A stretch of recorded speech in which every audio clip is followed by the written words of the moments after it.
Hello everyone, तो कैसे हैं आप सब और आपका बहुत बहुत स्वागत है हमारे इस यूट्यूब चैनल जिसका नाम है जाबिश फिजिक्स। और rigid body dynamics, rotational motion और के इस सीरीज ऑफ लेक्चर्स में हम लोग समझ रहे थे मोमेंट ऑफ इनर्शिया हम लोगों ने समझ लिया है, थ्योरम्स हम लोगों ने समझ लिया, उस पर क्वेश्चंस हम लोगों ने समझ लिया है और क्रॉस प्रोडक्ट जो कि टॉर्क पढ़ने के लिए इंपॉर्टेंट है वहां तक की कहानी हम लोगों ने क्लियर कर ली है।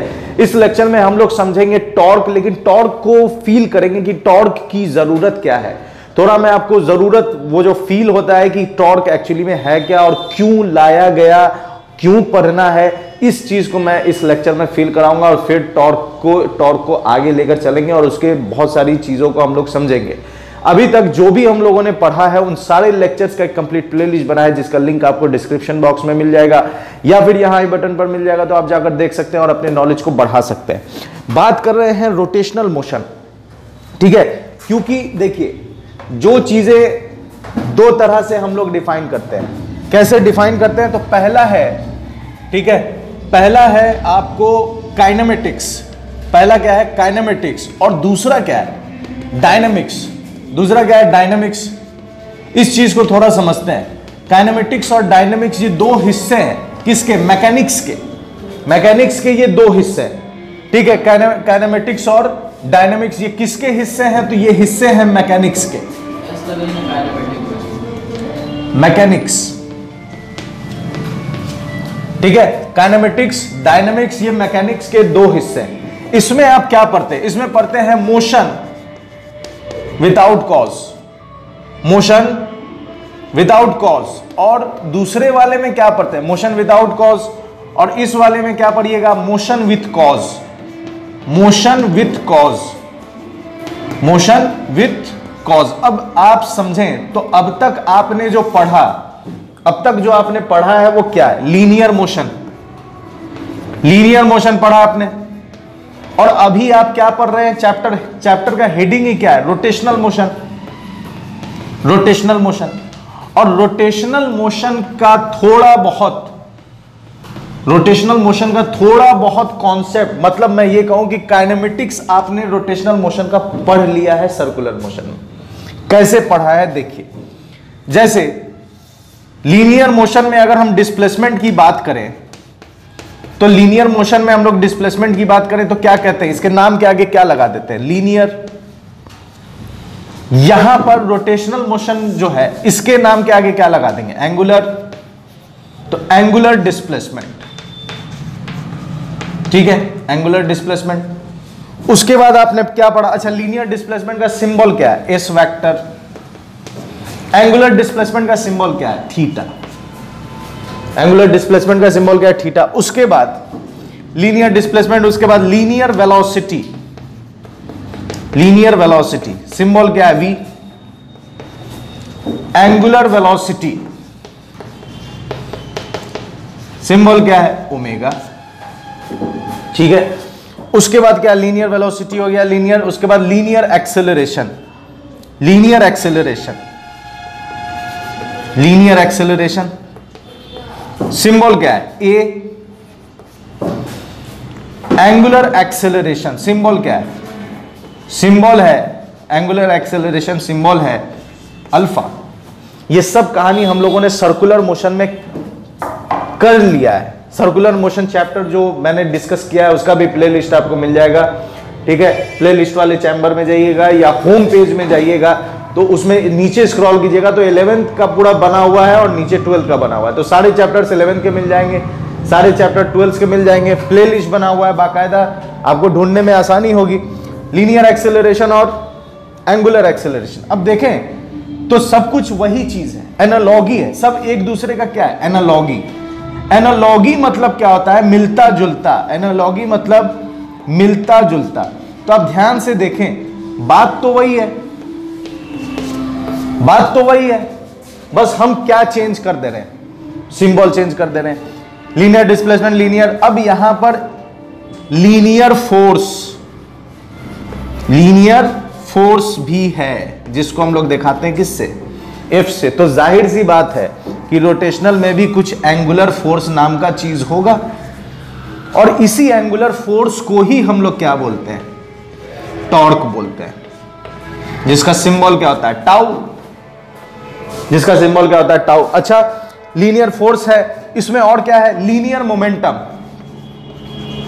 लीनियर मोमेंटम, तो लीनियर मोमेंटम को किससे दिखाते हैं, पी से दिखाते हैं।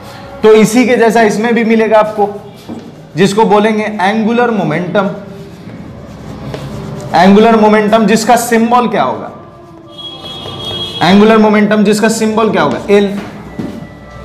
तो आप कहानी देखिए, जो आपने लीनियर में पढ़ा है सेम टू सेम आपको रोटेशन में भी मिल रहा है, यहां तक आपको मिलता आया। लेकिन अब चूंकि आपने फोर्स भी पढ़ा है, तो जैसे ही आप फोर्स पढ़ते हैं आप किस में आ जाते हैं, डायनामिक्स। तो फोर्स जैसे ही आप पढ़ेंगे तो आप किस में आ जाएंगे, डायनामिक्स में आ जाएंगे। अच्छा, काइनेमेटिक्स तो ये है, काइनेमेटिक्स क्या, काइनेमेटिक्स मतलब मोशन विदाउट कॉज। तो अगर हम बात करें अगर, तो काइनेमेटिक्स ऑफ रोटेशनल मोशन को क्या लिख सकते हैं, देखिए काइनेमेटिक्स ऑफ, काइनेमेटिक्स, ठीक है, किसका, एक लीनियर का और एक एंगुलर का, लीनियर का और एक एंगुलर का। तो लीनियर में हमने काइनेमेटिक्स में क्या क्या पढ़ा, v बराबर u प्लस एटी, उसके बाद क्या पढ़ा, s बराबर ut plus half a t square, उसके बाद क्या पढ़ा, v square is equal to u square plus 2as। उसके बाद हमने क्या पढ़ा, उसके बाद हमने पढ़ा a बराबर v minus you upon t। ये है लीनियर काइनेमेटिक्स। रोटेशनल काइनेमेटिक्स क्या होगा, या एंगुलर, एंगुलर या rotational, rotational kinematics, rotational kinematics. Rotational kinematics क्या होगा, v मतलब ओमेगा बराबर omega naught plus alpha T, उसके बाद थीटा बराबर omega naught T plus half alpha T square, उसके बाद ओमेगा स्क्वायर बराबर ओमेगा नॉट का स्क्वायर प्लस 2 अल्फा थीटा, उसके बाद अल्फा बराबर क्या लिखेंगे, omega minus omega naught upon T. तो ये जो है ये क्या है, रोटेशनल काइनेमेटिक्स। ये क्या है, रोटेशनल काइनेमेटिक्स। तो कहने का मतलब ये है कि चूंकि आपने ये पढ़ा, ये पढ़ा, ये पढ़ा, वो पढ़ा, वो पढ़ा, ये भी पढ़ा है, तो यहां भी इस तरह की चीजें मिलेंगी। और इस तरह की चीजें जब मिलेंगी तो आपको ये पढ़ना है। अब हम लोग ये क्यों जरूरत है या किस वजह से ये आया, ये समझ में आ रहा है, क्योंकि यहां तक तो काइनेमेटिक्स है, लेकिन जैसे ही फोर्स इन्वॉल्व हो जाता है तो वो हो जाता है डायनामिक्स। और हर कोई भी चीज अगर मोशन में है तो उसके पीछे कुछ ना कुछ उसके मोशन में आने का कारण है, और उस कारण को ही हम लोग डायनेमिक्स में पढ़ते हैं। डायनेमिक्स जैसे ही मिलता है तो फोर्स, उसी तरह डायनेमिक्स जैसे ही मिला तो फोर्स, उसी तरह डायनेमिक्स ऑफ रोटेशनल मोशन में हमें मिलेगा टॉर्क। ठीक है, पहले आप इतना नोट करो, फिर उसके बाद मैं आगे की चर्चा करता हूं, आगे बात बताता हूं। तो बाद में मालूम चलेगा, ठीक ही होगा। अरे हेलो हेलो बोल रहे हैं हम। ठीक है, तो यहां तक की कहानी आपने नोट कर ली है। अब आगे बढ़ते हैं और थोड़ा रोटेशनल मोशन को समझते हैं कि रोटेशनल मोशन है क्या और उसमें टॉर्क किस तरह से काम कर रहा है। उसके लिए मैं इसे इरेज कर देता हूं।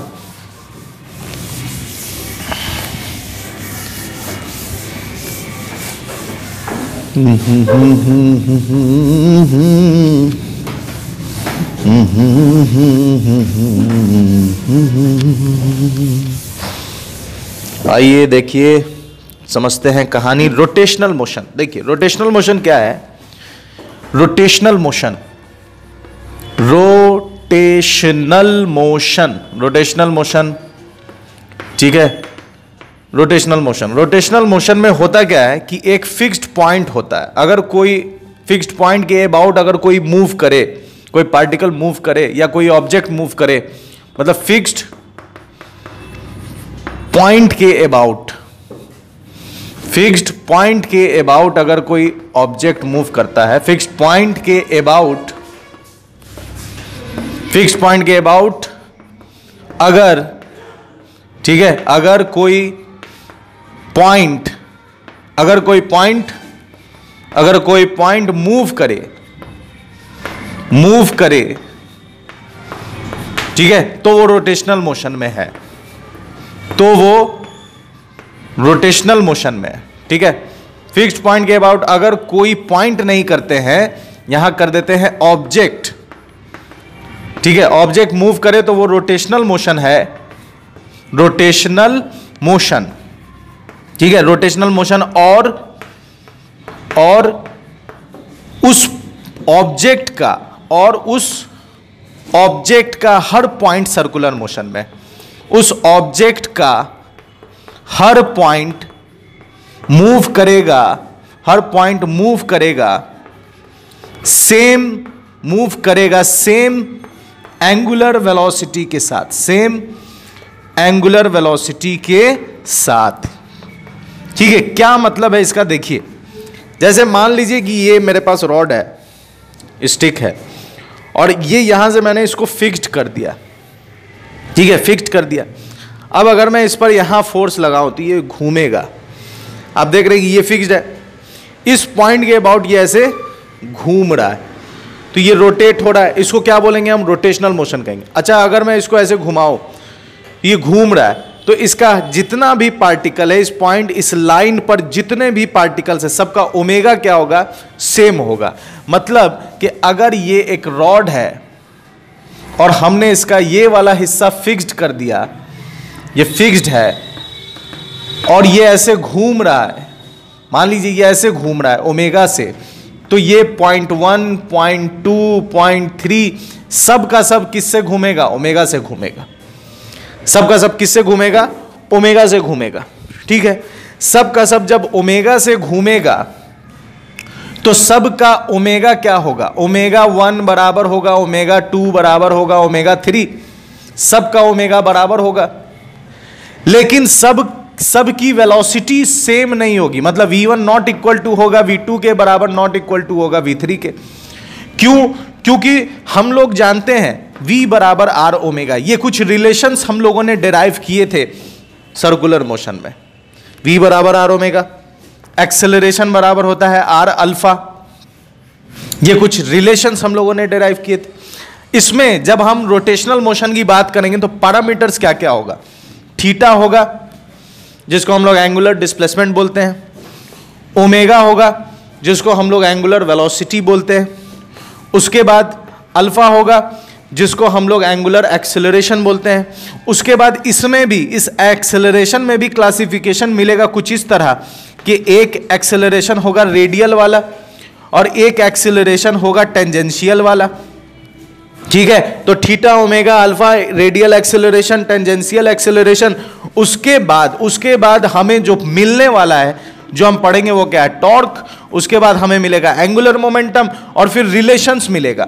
और जैसे हम लोगों ने मास पढ़ा था लीनियर मोशन में, उसी तरह रोटेशनल मोशन में जो मास का काम करता है आई, जिसे हम लोग कहते हैं मोमेंट ऑफ इनर्शिया। तो अगर आप देखें लेक्चर, अगर आप कंटिन्यूअसली मेरे देखते आ रहे हैं तो आपने देखा होगा, नोटिस किया होगा कि हम इन सब को पढ़ चुके हैं, बस इसे पढ़ना बाकी है। हम इन सब को डिटेल में पढ़ चुके हैं, क्वेश्चन के साथ पढ़ चुके हैं, लेकिन बच जो गया है वो क्या है? बस यही है, टाउ और एल बाकी है, जिसे हम लोग पढ़ेंगे। और अभी हमारा मुद्दा क्या है? टाउ। तो टाउ को लिखते हैं यहां पर, इसका नाम क्या क्या है? इसका नाम है टॉर्क, इसे बोलते हैं मोमेंट ऑफ फोर्स, और साथ में इसका एक और नाम है, मोमेंट ऑफ फोर्स के साथ एक और नाम है इसका, जिसे हम लोग बोलते हैं couple of force. Couple of force, couple of force. बात समझ में आ रही है? कपल ऑफ फोर्स, ठीक है, कपल ऑफ फोर्स। तो टॉर्क, मोमेंट ऑफ फोर्स और कपल ऑफ फोर्स। फोर्स क्या है? इसको अगर हम इसका सिंपल डेफिनेशन अगर लिखें तो क्या लिखेंगे? टॉर्क इज नथिंग, ये कुछ नहीं है, बट टॉर्क इज नथिंग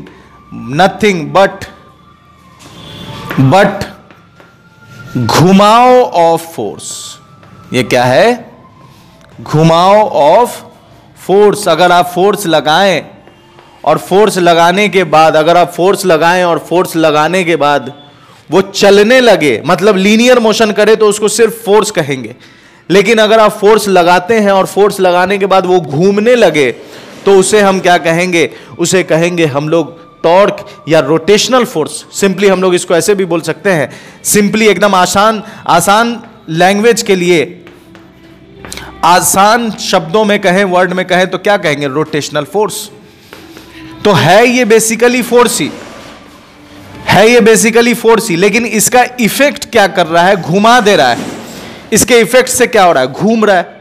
जैसे मान लीजिए कि अगर जैसे यहां पर इस डंडे को पकड़ के अगर मैं ऐसे या ऐसे रखा रहे और ऐसे करूं तो ये सीधा भाग रहा है ये क्या भाग रहा है, सीधा भाग रहा है। अगर मैं इसको ऐसे मारूं, फोर्स लगाऊं तो ये क्या हो रहा है, सीधा भाग रहा है, तो ये फोर्स है। लेकिन अगर मैं इसको एक फिक्स्ड एक्सिस, एक पॉइंट इसका फिक्स्ड है, ठीक है, और मैं इस पर फोर्स लगाऊं, या मान लीजिए ये ऐसे रखा हुआ है कहीं पर और इसका एक हिस्सा पकड़ के मैं खींच रहा हूं तो ये क्या हो रहा है, घूम जा रहा है। तो फोर्स लगा रहे हैं लेकिन इफेक्ट क्या है, घूम जा रहा है। तो हम ये कहेंगे कि यहां पर कौन सा फोर्स काम कर रहा है, ये रोटेशनल इफेक्ट है, ये घूम जा रहा है, इसलिए इसको क्या कहेंगे, टॉर्क। इसको क्या कहेंगे, टॉर्क कहेंगे। अब देखिए टॉर्क कुछ चीजों पर डिपेंड करेगा, ठीक है, टॉर्क कुछ चीजों पर डिपेंड करेगा। किस किस चीजों पर डिपेंड करता है, उसके लिए ये हिस्सा का आप स्क्रीनशॉट लो फटाक से, फिर मैं बता रहा हूं जल्दी। इसको आपने नोट कर लिया, स्क्रीनशॉट ले लिया। अब बात कर रहे हैं इसी टॉर्क के ऊपर। तो टॉर्क को थोड़ा अच्छे से समझते हैं कि टॉर्क है क्या, ठीक है। मोमेंट ऑफ फोर्स, देखिए टॉर्क कुछ चीजों पर डिपेंड करेगा, ठीक है, टॉर्क कुछ चीजों पर डिपेंड करता है। और वो चीजें क्या क्या है समझते हैं इस बात को, कि जैसे मान लीजिए कि क्या मैंने लिखा, घुमाओ ऑफ फोर्स, ठीक है, ये क्या है, घुमाओ ऑफ फोर्स। अगर आप फोर्स लगाए और वो घूम जाए तो उसे हम लोग कहते हैं रोटेशनल फोर्स, जिसका ओरिजिनल नाम क्या है, टॉर्क, मोमेंट ऑफ फोर्स और कपल ऑफ फोर्स। अब आप थोड़ा सा फील करने की बात है इसमें। आप दरवाजे के पास खड़े हो जाओ, ठीक है, दरवाजे के पास खड़े हो जाओ तो आप देखोगे कुछ चीजें, यहां पर मैं बताने के लिए कोशिश रहती है कि आपके जहनों तक बात उतर जाए। जैसे मान लीजिए कि ये दरवाजा है, ठीक है, ये दरवाजा है, ठीक है, ये दरवाजा है। अब इस दरवाजे में ये ऐसे खुल रहा है, बंद हो रहा है, खुल रहा है, बंद हो रहा है, ठीक है, ये दरवाजा है, ठीक है, ये अंदर खुलेगा और इधर खुलेगा, ठीक है। आप क्या कर रहे हैं, दरवाजा, आप ये प्रैक्टिकली करो तो और अच्छे से क्लियर हो जाएगा। घर में दरवाजा है आपके पास, जाए वहां पर खड़े हो जाए और आप देखें कि दरवाजा का जो कब्जा है, कब्जा मतलब जो चौखट जिसे कहते हैं, वो यहां पर है, यहां पर कुंडी लगी हुई है। आप ऐसे खोलते हैं और दरवाजे को खोलते हैं और फिर बंद करते हैं। आप फोर्स लगाओ, ठीक है, फोर्स लगाओ। फोर्स अगर लगाओगे तो अगर आप फोर्स यहां लगाते हो, अगर आप फोर्स यहां लगाते हो तो दरवाजा इजीली बंद हो जाएगा या खुल जाएगा। अगर आप फोर्स यहां लगाते हो मतलब दरवाजा का जो एकदम एज है, ये चौखट हो गया जहां पर वो पूरा दरवाजा फिक्स्ड है, इधर अगर आप फोर्स लगाओ तो इजीली वो बंद हो जाता है। लेकिन वही अगर आप यहां लगाओगे फोर्स, यहां फोर्स लगाओगे, एकदम सटकर अगर फोर्स लगाओगे तो बंद होने में वो थोड़ा टाइम लगाएगा और मेहनत आपको ज्यादा करनी पड़ेगी।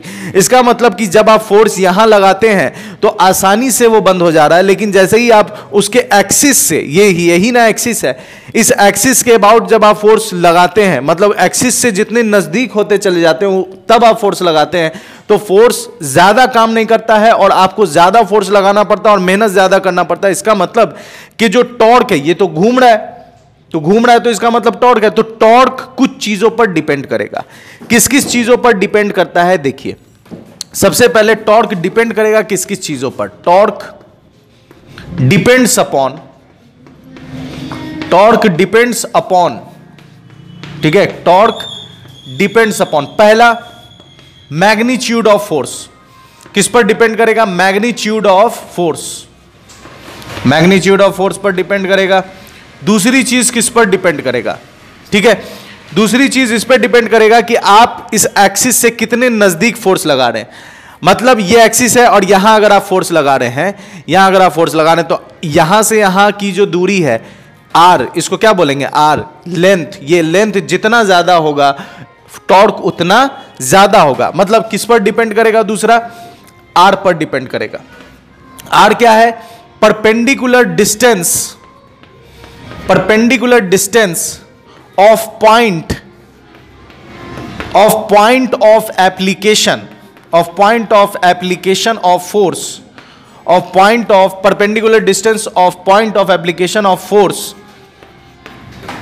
from axis of rotation, point of application of force from axis of rotation, from axis of rotation। बात समझ में आ रही है? From axis of rotation. ये आर क्या है? परपेंडिकुलर दूरी। ये जहां देखिए पॉइंट ऑफ एप्लीकेशन कहां कह रहे हैं, यहां पर फोर्स लगा रहे हैं तो ये मेरा पॉइंट ऑफ एप्लीकेशन है, यहां फोर्स लगा रहे हैं तो ये पॉइंट ऑफ एप्लीकेशन है, यहां फोर्स लगाएंगे तो ये पॉइंट ऑफ एप्लीकेशन है। और इस पॉइंट और इस पॉइंट और इस पॉइंट की दूरी इस परपेंडिकुलर एक्सिस से जो होगी उसी को हम यहां क्या दे रहे हैं? आर दे रहे हैं। तो सबसे पहले मैग्नीट्यूड के फोर्स पर डिपेंड करेगा, आर पर डिपेंड करेगा, और तीसरी चीज किस पर डिपेंड करेगा? तो अगर आप यहां फोर्स लगा रहे हैं, ठीक है, तो बंद हो जाएगा क्योंकि ये इस पर 90 डिग्री। लेकिन अगर आप फोर्स ऐसे लगाइए, ऐसे अगर आप फोर्स लगाइए तो ये बंद होगा, लेकिन पूरी मतलब कि आप जो फोर्स लगा रहे हैं उसमें कुछ कंपोनेंट फोर्स का काम करेगा। और अगर आप ऐसे फोर्स लगा रहे हैं, मान लीजिए एकदम ऐसे, और बंद ही नहीं हो रहा है, ऐसे एकदम लगा रहे हैं फोर्स, तो ये बंद ही नहीं होगा। तो ऐसे में बंद नहीं हो रहा है, आप ऐसे लगा रहे हैं तो बंद नहीं हो रहा है, ऐसे लगा रहे हैं तो बंद नहीं हो रहा है, ऐसे लगा रहे हैं तो कुछ कंपोनेंट काम कर रहा है। इसका मतलब कि टॉर्क एक बात पर और डिपेंड करेगा जिसे कहते हैं थीटा। जो ये थीटा किसके बीच में है? Angle between R vector and F vector, angle between R vector and F vector. ठीक है, इसको थोड़ा और क्लियर करता हूं मैं। देखिए, जैसे मान लीजिए कि यहां पर एक रॉड है, यहां पर जैसे एक रिंच नट टाइट करते हैं, आपने देखा होगा नट टाइट करते हुए। तो एक रिंच लेते हैं, यहां पर मान लीजिए ये रिंच है, ठीक है, ये मान लीजिए ये रिंच है, और ये उसका रिंच टाइट करने वाला जो लेंथ है ये है, यहां पर रिंच है, ये आप टाइट कर रहे हैं। अब देखें, अगर आप फोर्स यहां लगाते हैं, इस पॉइंट पर फोर्स लगाइए, ठीक है, यहां से यहां की दूरी मान लेते हैं R1, ठीक है, फोर्स आपने यहां लगाया और सेम रिंच है आपके पास, और इस बार आप फोर्स लगा रहे हैं इस पॉइंट पर, उतना ही फोर्स लगा रहे हैं इस पॉइंट पर, ये दूरी है R2। अब आप साफ साफ बताएं कि किसमें घूमेगा जल्दी, या किसमें घूमने में आसानी होगी? इसमें आसानी होगी, क्योंकि R क्या है? ज्यादा है, यहां R क्या है? कम है। ये पॉइंट यहां जो हम फोर्स लगा रहे हैं और यहां जो हम फोर्स लगा रहे हैं, इसी को हम लोग बोलते हैं point of application. Point of application, ये जो पॉइंट है, जिस पॉइंट पर हम फोर्स लगा रहे हैं, इसी को क्या कहते हैं? Point of application. यही क्या है? Point of application. ठीक है, आर क्या है? तो इस पॉइंट ऑफ एप्लीकेशन। अच्छा, एक्सिस, तो क्रॉस मतलब क्या? एक्सिस अंदर जा रहा है, अंदर से ये परपेंडिकुलर दूरी है, तो आर यहां साफ लिखा हुआ है कि आर क्या है? Perpendicular distance of point of application, of point of application. ठीक है, point of application of force from axis of rotation. Axis of rotation यहां आ रहा है, तो एफ पर डिपेंड करेगा, ये साफ दिख रहा है, आर पर भी डिपेंड करेगा, ये भी साफ दिख रहा है। अच्छा, थीटा पर कैसे डिपेंड करेगा? तो आइए वो भी दिखा देते हैं। ये फिर से एक रिंच ले लेते हैं, ये नट टाइट करना है, और हमने कुछ फोर्स इस पर ऐसा लगाया, हमने कुछ फोर्स इस पर ऐसा लगाया, ये फोर्स लगाया, ठीक है, फोर्स ऐसा लगाया। तो अगर मैं इसे पीछे आगे प्रोड्यूस करूं तो आप साफ देखेंगे यही फोर्स है, और ये यहां एंगल कितना बना रहा है? थीटा, एंगल थीटा बना रहा है। अब आप इसके कंपोनेंट को निकालो, इस फोर्स के कंपोनेंट को निकालो, ठीक है, इस फोर्स के कंपोनेंट को निकालो, तो आप साफ देखोगे इधर आएगा एफ कॉस थीटा, और इधर आएगा एफ साइन थीटा। इधर आया एफ कॉस थीटा, और इधर क्या आया? एफ साइन थीटा आया। अब जब इधर एफ कॉस थीटा आता है, इधर एफ साइन थीटा आ रहा है, तो आप कॉमन सेंस लगाकर बताएं कि कौन सा कंपोनेंट इसे घुमा सकेगा, कौन सा कंपोनेंट इसे घुमा सकेगा। जैसे देखिए, ठीक इसे समझिए, अब यहां पर मैं इसे ऐसे फोर्स लगाऊं तो ये कुछ ऐसे निकलेगा, ऐसे निकलेगा, तो इसको तोड़ेंगे तो एक कॉस इसके अलोंग आएगा, इसके अलोंग आएगा, और एक इसके परपेंडिकुलर आ जाएगा। घुमाएगा कौन? तो कॉस वाला देखें अगर ध्यान से, तो ये जो कॉस वाला है यही ना आर है, तो कॉस जो है ये पैरेलल है, पैरेलल टू आर, और ये क्या है? Perpendicular to R. ये है पैरेलल टू आर और ये क्या है? Perpendicular to R. तो पैरेलल टू आर अगर आप देखें, इसे एक्सपीरियंस करें, आप दरवाजे के पास खड़े हो जाए और उसको ऐसे खींचिए, ऐसे खींचिए, क्या वो बंद होगा? नहीं बंद होगा, वो बंद नहीं होगा। क्यों बंद नहीं होगा? क्योंकि फोर्स लग रहा है पैरेलल टू आर। तो पैरेलल इसे घुमाएगा नहीं। कौन घुमाएगा? साइन वाला घुमाएगा, क्योंकि साइन उसके परपेंडिकुलर हो जाएगा, तो साइन की वजह से वो घूमने लगेगा। तो फोर्स यहां पर घूम रहा है किसकी वजह से? साइन की वजह से। और थीटा, थीटा किसके किसके बीच में? इस आर और एफ के बीच में है। तो ये तीसरा पॉइंट भी किस तरह से डिपेंड करेगा, ये मैंने आपको क्लियर कर दिया कि डिपेंड करेगा किस पर? एफ साइन थीटा पर। तो टॉर्क का फॉर्मूला, अगर हम फाइनली टॉर्क का फॉर्मूला निकालें, टाउ बराबर क्या होगा? ठीक है, टॉर्क का फॉर्मूला क्या होगा? टॉर्क का फॉर्मूला क्या होगा? तो टाउ बराबर आर, ठीक है, आर, उसके बाद फोर्स का कौन सा कंपोनेंट लेंगे? F sine theta. तो टॉर्क का फॉर्मूला हमें मिलता है are F sine theta. Torque का फॉर्मूला क्या मिला हमें? Are F sine theta. बात समझ में आ रही है? टॉर्क का फॉर्मूला क्या मिला हमें? Are F sine theta. अब इसमें और भी चीजें हैं, इसको पहले, इसको आपने नोट कर ही लिया होगा, इसे मैं मिटा देता हूं ताकि और भी बातें कर सकूं टॉर्क के ऊपर। ठीक है, एक्चुअली बगल में सरस्वती पूजा हो रहा है, तो उसकी आवाज़ें हो सकती हैं कि गाने की आवाज़ें आप तक पहुंच जाए, तो उसे इग्नोर कीजिएगा। वैसे मेरी पूरी कोशिश है कि थोड़ा सा भी डिस्टरबेंस आपको ना मिले। पढ़ रहे हैं हम लोग टॉर्क, जिसका एक और नाम क्या है? Moment of force. Moment of force, ठीक है। और मोमेंट ऑफ फोर्स, एक चीज याद आई है जो अभी बता रहा हूं, moment of force, couple of force, इसका एक और नाम क्या है? Couple of force.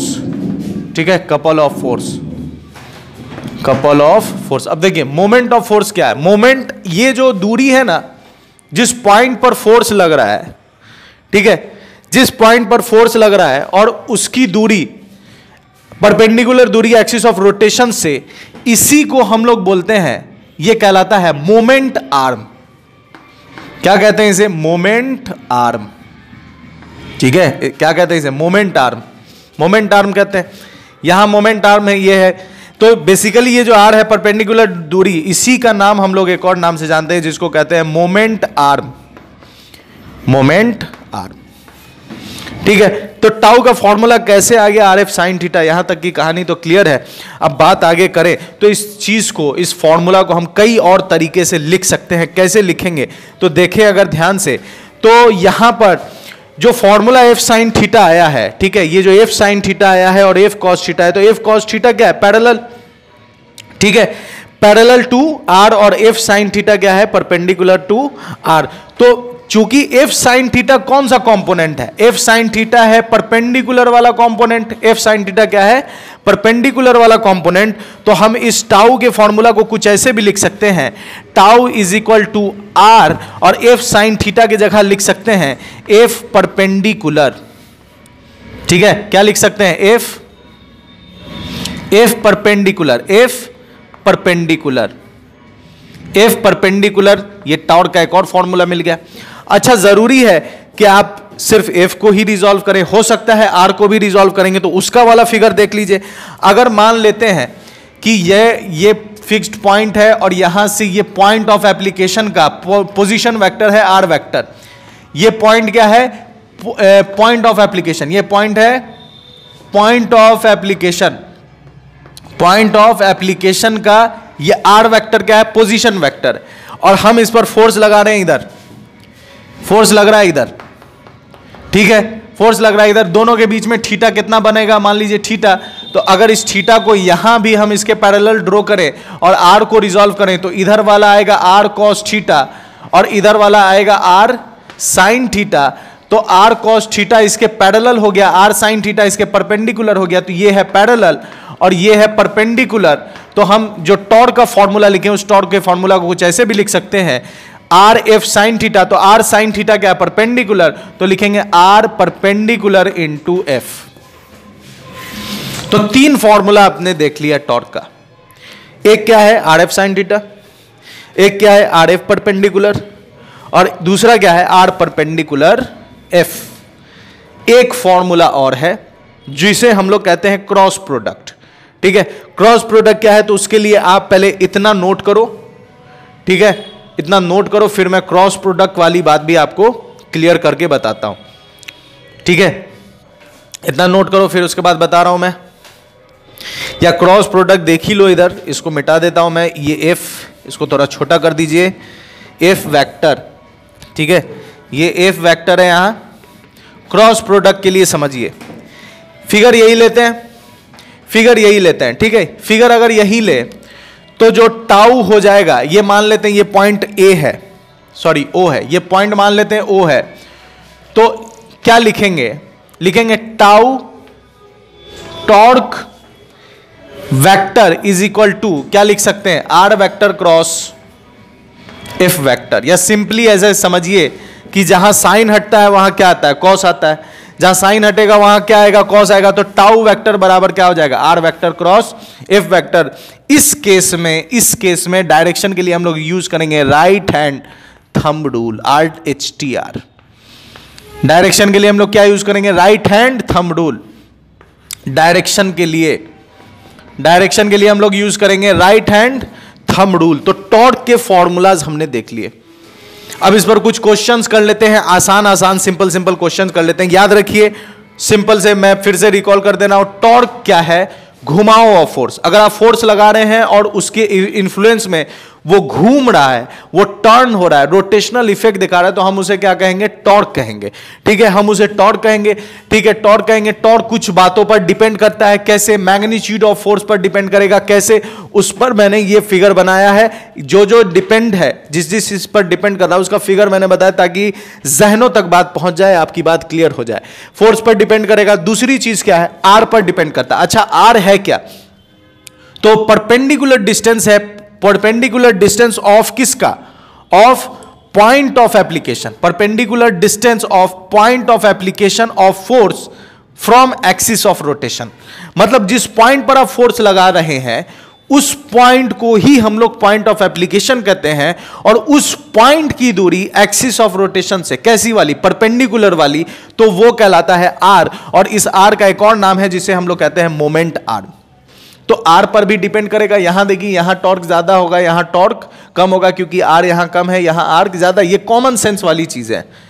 उसके बाद, ठीक है, उसके बाद फोर्स थीटा पर डिपेंड करेगा। थीटा किसके किसके बीच में, आर वेक्टर और एफ वेक्टर के बीच में। तो आर और एफ के बीच में कैसे डिपेंड करेगा, तो ये आर वेक्टर है और मैंने फोर्स इस पर ऐसे लगाया, तो फोर्स को इधर प्रोड्यूस किया, तो देखा ये एंगल थीटा बन रहा है, इसका कंपोनेंट निकाला, कॉस आ गया पैरेलल और साइन आ गया इधर परपेंडिकुलर। तो आप देखें कि साइन थीटा इसको घुमाएगा, कॉस इसको नहीं घुमाएगा।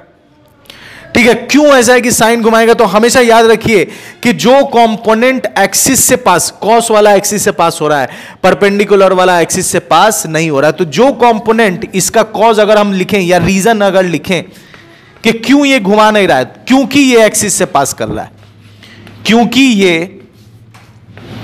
ये एक्सिस से पास कर रहा है, एक्सिस से पास कर रहा है, इसलिए ये नहीं घुमाएगा। ठीक है, ये एक्सिस से पास कर रहा है इसलिए ये उसको नहीं घुमाएगा। तो थीटा पर भी डिपेंड करेगा। अब इस बेसिस पर हमने टॉर्क का फॉर्मूला निकाली, are F sine theta. Sine theta perpendicular होगा तो आर एफ परपेंडिकुलर, अगर आर परपेंडिकुलर होगा जैसा कि यहां मैंने दिखाया है तो आर परपेंडिकुलर।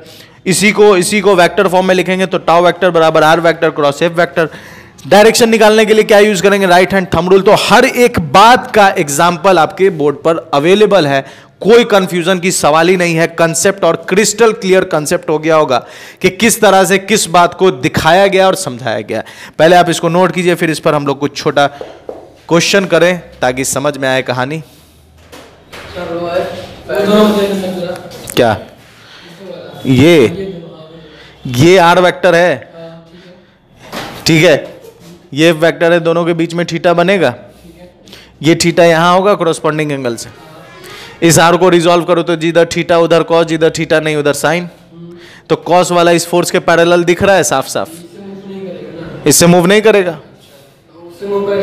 ये परपेंडिकुलर है, परपेंडिकुलर ही ना घुमाएगा इसको, पैरेलल वाला तो घुमाएगा नहीं, परपेंडिकुलर घुमाएगा।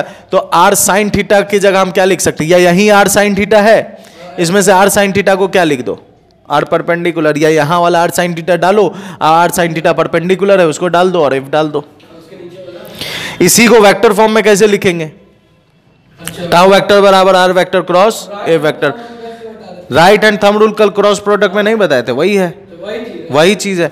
ये देखो आर है, इसमें अगर डायरेक्शन की बात करेंगे तो पहले हम लोग आर से ले जाते हैं, आर एफ साइन थीटा मतलब आर से एफ ले जाना है। याद करो कल बताए थे कि R vector cross F vector, ये क्रॉस प्रोडक्ट वाले लेक्चर में बताया है मैंने, R vector cross F vector, ठीक है। तो आर से एफ जाना है, आर से एफ जाना है, तो आर से एफ ऐसे जाओगे, पहले आर पे जाओ फिर एफ पे जाओ, तो ऐसे जाओगे तो किधर जा रहा है ये, नीचे की तरफ, बात समझ में किधर जाएगा ये, नीचे की तरफ जाएगा, तो ये आर और एफ नीचे जाएगा। मतलब एफ पैरेलल आर को क्यों नहीं मूव करेगा, क्योंकि एक्सिस से पास कर रहा है ना, एक्सिस से पास करेगा तो पास होने के लिए कुछ ना कुछ रोटेशनल इफेक्ट के लिए, ऐसे लग रहा है, एफ ऐसे लग रहा है, हाँ जैसे ये है ना, ये है ना, तो ये कब अगर तुम इसको ऐसे घूम ऐसे खींचोगे मूव करेगा, नहीं मूव करेगा, क्योंकि तुम जो फोर्स लगा रहे हो वो इस एक्सिस से पास कर रहा है, लेकिन तुम ऐसे फोर्स लगाओ तो मूव करेगा। चलिए आइए, यहां तक की कहानी आपने नोट कर ली है, ठीक है। तो आइए कुछ क्वेश्चंस करते हैं, फॉर्मूला को रहने देते हैं, टॉर्क किस किस चीज पर डिपेंड करता है ये सब आपने नोट कर लिया है।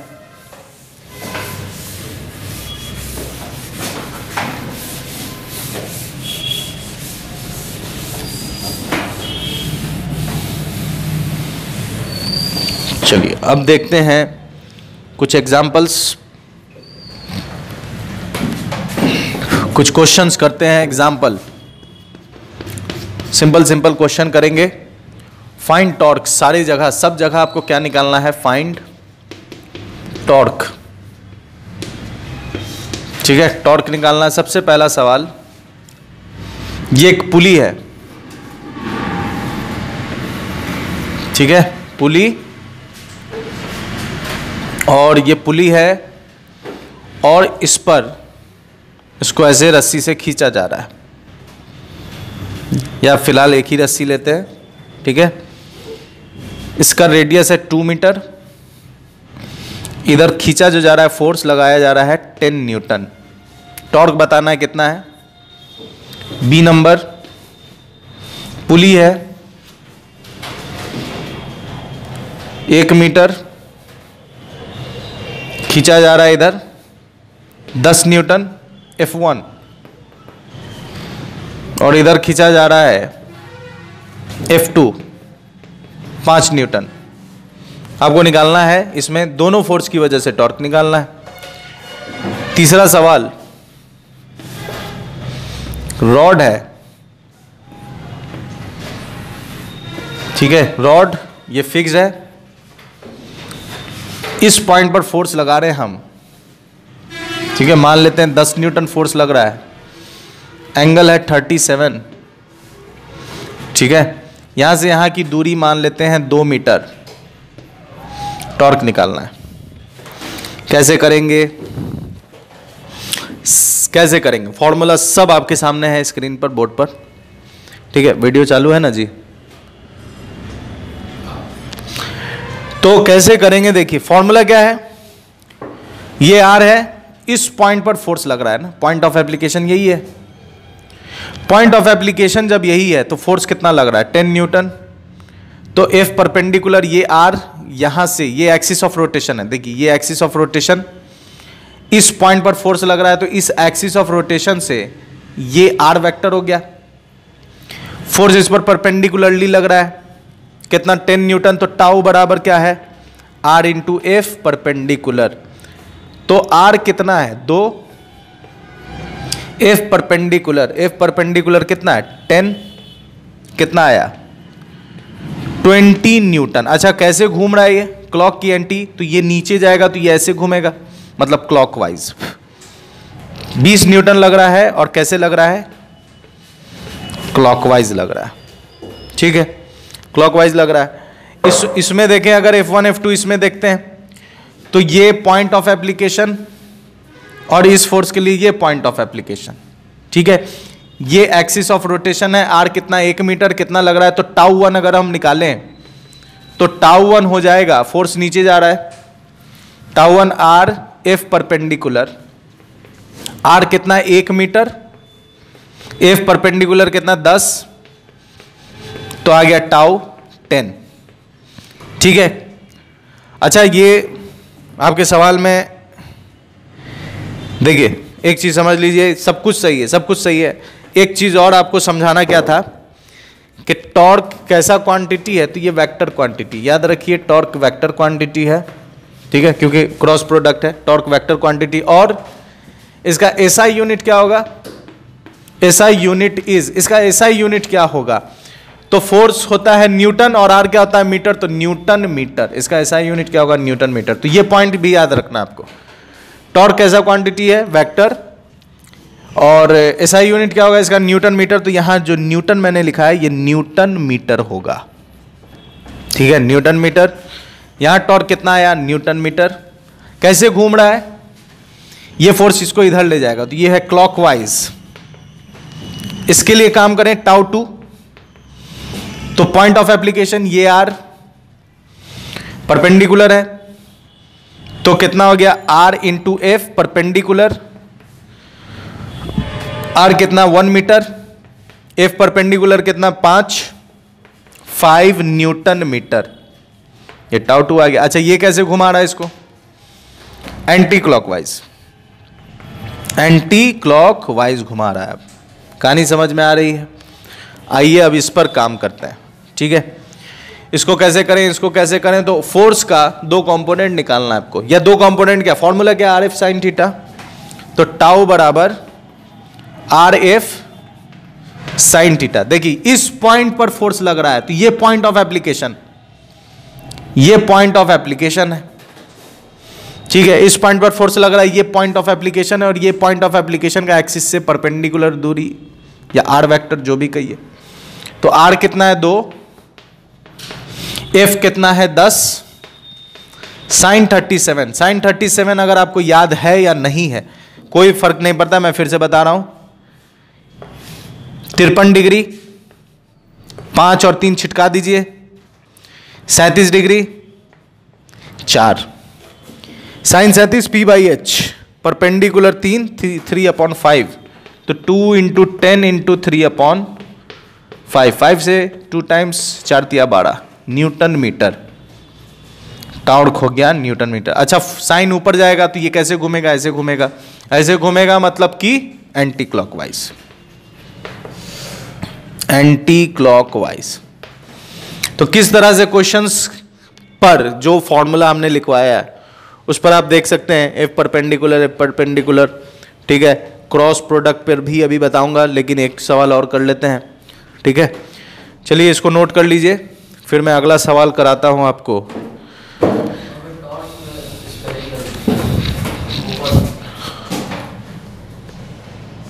QUE दूर यार, उतना तुम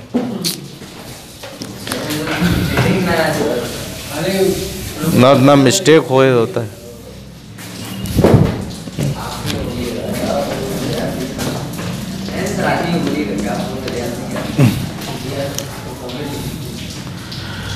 ठीक है, अब देखिए ABCD, अगला क्वेश्चन, पेंडुलम है और पेंडुलम 1 किलो का है, लेंथ की लंबाई 1 मीटर, यहां से पेंडुलम डिस्टर्ब करके यहां पहुंच गया। ठीक है, अभी भी 1 किलो ही है। ठीक है, अभी भी 1 किलो है, 1 मीटर, और मान लीजिए कि ये यहां जो एंगल बना है वो बना है 37 डिग्री, ठीक है, 37 डिग्री है। जी की वैल्यू आपको 10 लेनी है। फाइंड टॉर्क, इस पॉइंट पर टॉर्क निकालना है। इस पॉइंट पर टॉर्क कितना होगा, दिमाग लगाइए। इस पॉइंट पर टॉर्क कितना होगा, दिमाग लगाइए। हेलो हेलो, तुम मिले हैं, देख लेते हैं। आइए सॉल्व करते हैं। पॉज करके आपने बना लिया तो अच्छी बात है। आइए इसको देखते हैं। यहां पर कुछ और कलर में ले लेता हूं ताकि बनाने में आसानी हो। देखिए इस पॉइंट पर mg किधर लगेगा, नीचे लगेगा। mg लगेगा नीचे, ठीक है। इस mg का कंपोनेंट निकालिए। इस mg का एक कंपोनेंट इधर आएगा, इस mg का एक कंपोनेंट इधर आएगा। ये 37 है तो ये भी 37 होगा। अब देखो ये इसका r है, यही ना इसका, ये पॉइंट ऑफ एप्लीकेशन है। इस पॉइंट ऑफ एप्लीकेशन पर ये r वेक्टर, ये f वेक्टर, f वेक्टर का ये हो जाएगा cos,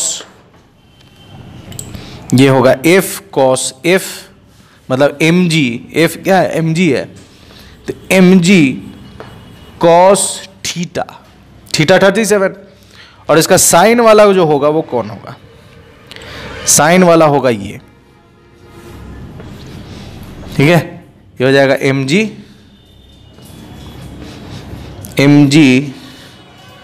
साइन थीटा, ठीक है। डिचिक डिचिक डिचिक डिचिक डिचिक डिचिक,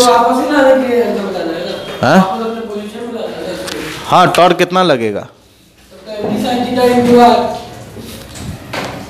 हाँ वही बता रहे हैं। mg साइन थीटा तो परपेंडिकुलर, तो फॉर्मूला क्या होता है, टाउ बराबर r f साइन थीटा। तो r कितना है 1, f mg है, और साइन कितना बन रहा है 37 डिग्री। तो m है 1 इंटू 1 इंटू 10 इंटू साइन 37 कितना अभी निकाले 3/5, 5 से 10 गया डिचिक, 2 बार में कितना आ गया 3 2 जा 6 न्यूटन मीटर, ठीक है। यहां तक की कहानी नोट कीजिए, फिर मैं आगे कराता हूं आपको। तो यहां तक की कहानी क्लियर है। अब कुछ और क्वेश्चंस कर लेते हैं, समझते हैं बात को ताकि कॉन्सेप्ट क्लियर हो जाए। r साइन थीटा, ठीक है। एग्जाम्पल 2,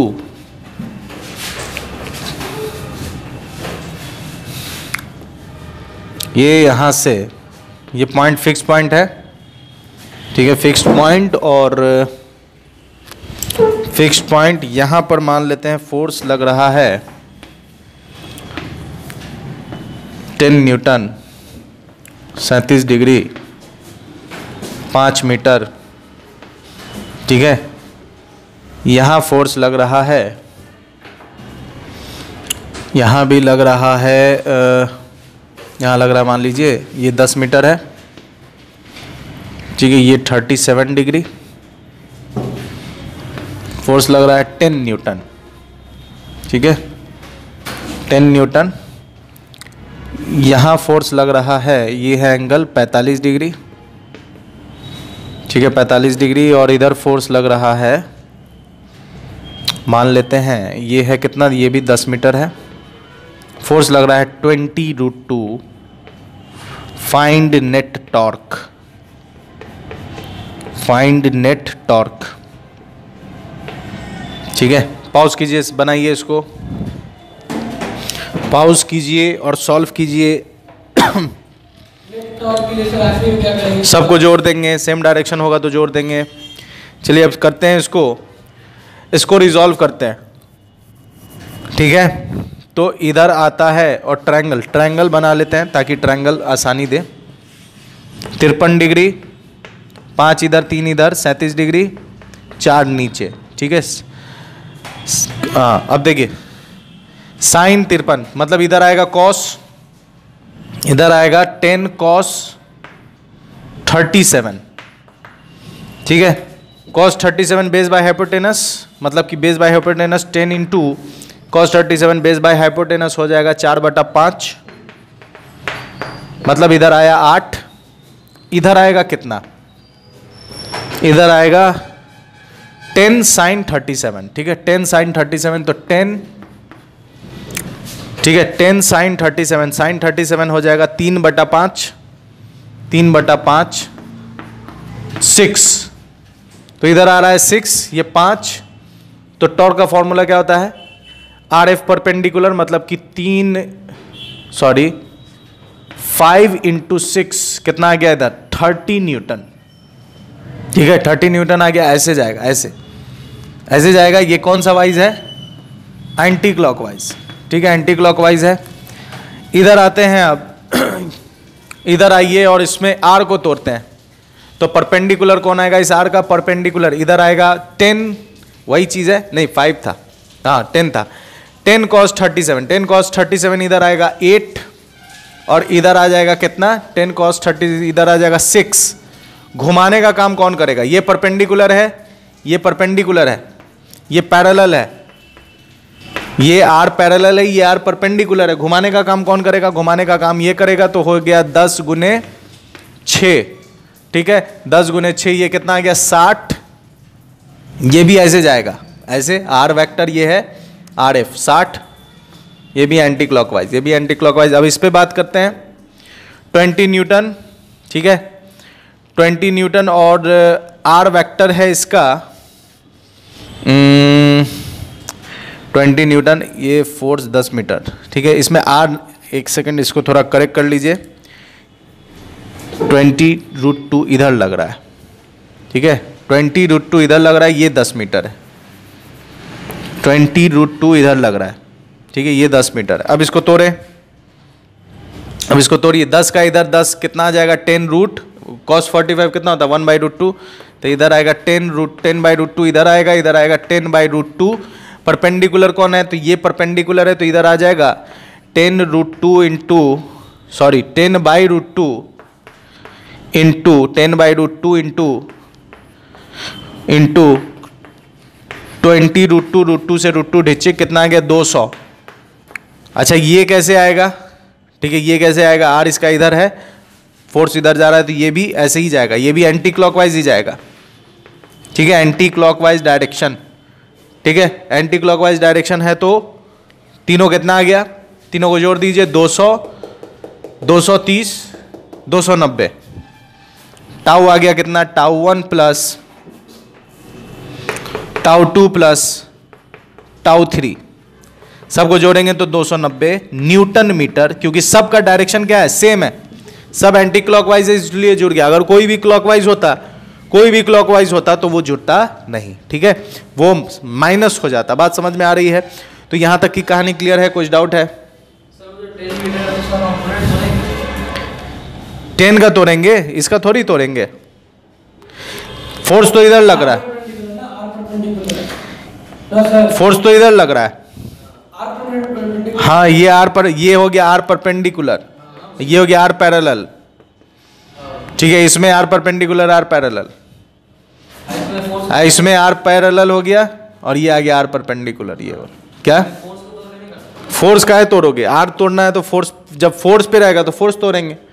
यहाँ कहीं भी फोर्स पे एंगल बन रहा है, यहाँ जैसे ये फोर्स टूटा नहीं, ये तो फोर्स टूटा, यहाँ आर टूटा, एक ये वाला हो गई ना, ये तो हो गया समझ में, एक जैसे एक तरफ एंटी क्लॉकवाइज इसका एफनेट निकालना, इधर कर दो, इसका एफनेट निकालना क्या, माइनस कर देना है बस, इसका डायरेक्शन इधर कर दोगे तो क्या हो जाएगा, एंटी क्लॉक हो जाएगा, क्लॉकवाइज हो जाएगा, तो माइनस अगर ये अगर माइनस आता है तो 200, तो माइनस 200 आ जाएगा, 200 में से 90 घटा दो, मतलब -200 और ये कितना 30 और 60 कितना हो गया 90, तो -190 आ जाएगा आंसर, ठीक है।